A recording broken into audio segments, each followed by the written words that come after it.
Como ya vieron en la cortina, pasamos a este segmento de Jóvenes Amados por Dios y a continuación nuestro amigo José nos estará hablando más sobre el Antiguo Testamento, así que vamos a verlo.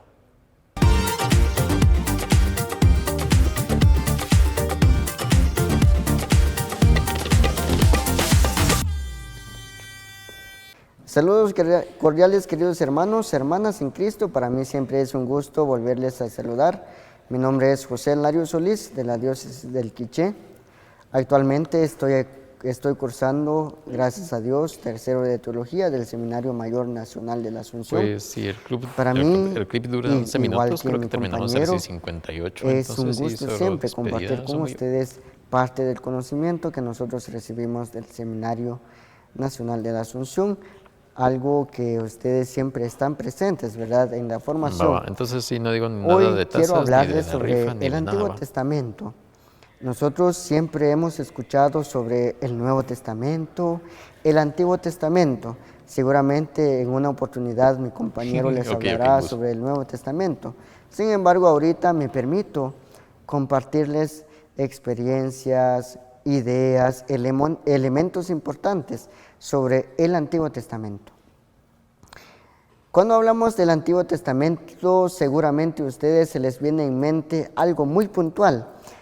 Probablemente sea el Génesis, por ejemplo. Y cuando nosotros hablamos del Génesis, ¿qué nos viene en la mente rápidamente? Queridos hermanos, en muchas ocasiones, cuando nosotros hablamos del Génesis, solo mencionamos la palabra Génesis, toda la gente, todos los hermanos empiezan a mencionar la creación del mundo, la serpiente, Adán, Eva, el pecado, un sinfín de cosas. Sí, es eso también. Sin embargo, por ejemplo, en el Génesis, ahí empieza la historia de la salvación. Quiero hablarles también sobre los libros o sobre los grupos de los libros que conforman el Antiguo Testamento. Primero está el Pentateuco. ¿Por qué hablamos del Pentateuco? Hablamos de 5 libros, queridos hermanos. 5 libros, y son los primeros libros de la Biblia que nosotros conocemos como libros canónicos. De hecho, en el Antiguo Testamento conocemos algunos libros que se le denomina deuterocanónicos, que son unos libros que muchos no lo han tomado en cuenta. Les voy a explicar en breves momentos. Digamos, en la parte original de la Biblia, en la parte hebrea, por ejemplo, tenemos unos libros. Hay otro grupo de libros que nos han sugerido también, por ejemplo, el libro de los 70, está bien, el libro de los griegos, que siempre va acorde de los libros que nosotros estamos tratando. ¿Qué es lo que ha pasado con los deuterocanónicos? Pasa que hay unos libros que propiamente han salido de este grupo y se nos presentan como libros sagrados. Eso lo comprendemos. Sin embargo, hay otros libros que no son precisamente de este grupo que nosotros estamos hablando ahorita. Yo no desearía entrar a profundidad a explicarles quiénes son los grupos tal por cuestión de tiempo, ¿verdad? Sin embargo, de manera muy general, les hablo de unos grupos. Por ejemplo, está este grupo que tiene unos libros del Pentateuco. Digamos, por ejemplo, en el grupo judío era conocido como la Torá, el libro de las leyes. Está bien. Libro de los 70, que es una traducción. Otro libro, digamos, otro grupo de libros que estaban traducidas del griego. Por ejemplo, ¿qué ha pasado acá? Que muchos hermanos nuestros no católicos decidieron tomar literalmente este grupo de libros y han dicho, estos son los que Dios ha inspirado. ¿Y qué ha pasado con la Iglesia Católica? Que la Iglesia Católica ha dicho, estos libros son inspirados por Dios, pero también estos también son inspirados por Dios. Digamos, por ejemplo, el libro de Baruch, el libro de los Macabeos, por ejemplo. Si encontramos una Biblia protestante, por así decirlo, por ejemplo, Reina Valera, buscamos el libro de Baruch, el libro de los Macabeos, Sirácides, nos vamos a sorprender porque no tienen estos libros. ¿Y por qué no? Por lo que les estaba explicando anteriormente. Hay un grupo que propusieron este grupo de libros como libros inspirados por Dios. Sin embargo, la Iglesia Católica reconoce otros libros también inspirados por Dios. Eso es lo que ha pasado. Bueno, son los libros parte del Antiguo Testamento que nosotros estamos explicando en esta ocasión. Ahora bien, ya hablamos de los libros del Antiguo Testamento, que ya hablamos, por ejemplo, del Pentateuco, que son los primeros 5 libros, los libros históricos, por ejemplo, que incluye números, las crónicas, que habla de fechas, números, sílabas, personajes, por ejemplo, libros históricos. Hablamos también de libros proféticos.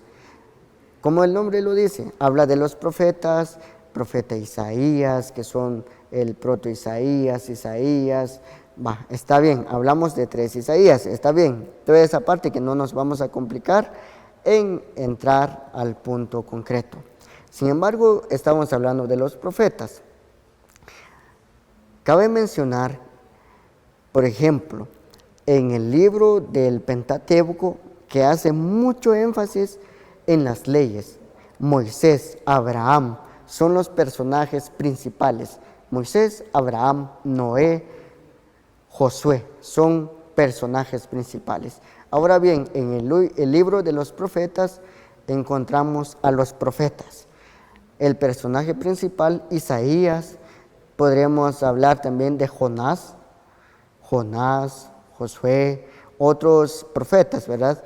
Y podremos hablar también de otro grupo de los libros del Antiguo Testamento, que son los libros poéticos o libros sapienciales. Que ahí cuando hablamos de poéticos, rápidamente se nos viene en la mente los salmos. Salmos que son textos poéticos. Ustedes pueden encontrar en los salmos mucha poesía. También el libro de Cantar de los Cantares encontramos mucha poesía. Por ejemplo, a veces nosotros pensamos, ¿y Cantar de los Cantares para qué nos sirve o qué reflexión nos deja? Sin embargo, tiene un argumento bastante rico en poesía, en literatura. Cantar de los Cantares, hablamos de poéticos, sapienciales. Estos son los libros grandes en bloques que conforman el Antiguo Testamento, cuyos personajes principales son en el Antiguo Testamento. Pentateuco está Moisés, está Abraham, está... No sé si se ve. Es que no se ve. No, no se ve, Sara. Estamos en el mismo.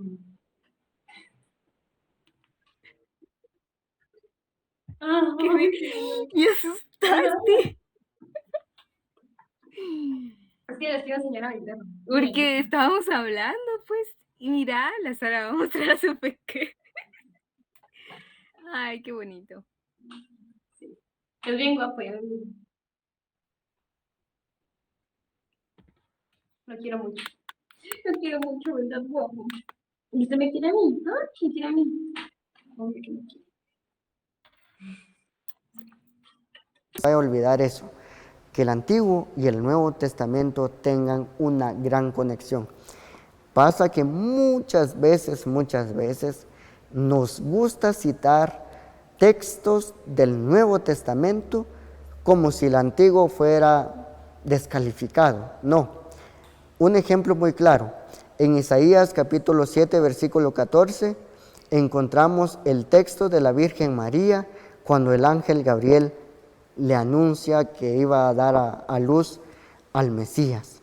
Y le dice, y aquí a una virgen que dará a luz, al Emanuel. Este texto es de Isaías 7:14, el cual en el Nuevo Testamento también es citado nuevamente.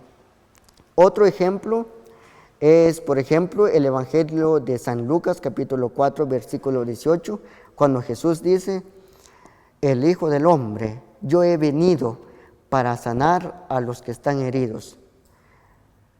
Y hace una mención del proyecto del Señor, es decir, a dar cumplimiento total de lo que se ha anunciado en el Antiguo Testamento, a vestir a los que no tienen nada que tener, a saciar el hambre de los que tienen hambre, a liberar a los cautivos, a dar vista a los ciegos. Todo este texto que nosotros encontramos en el Evangelio de San Lucas 4:18 está mencionado en el libro de Isaías.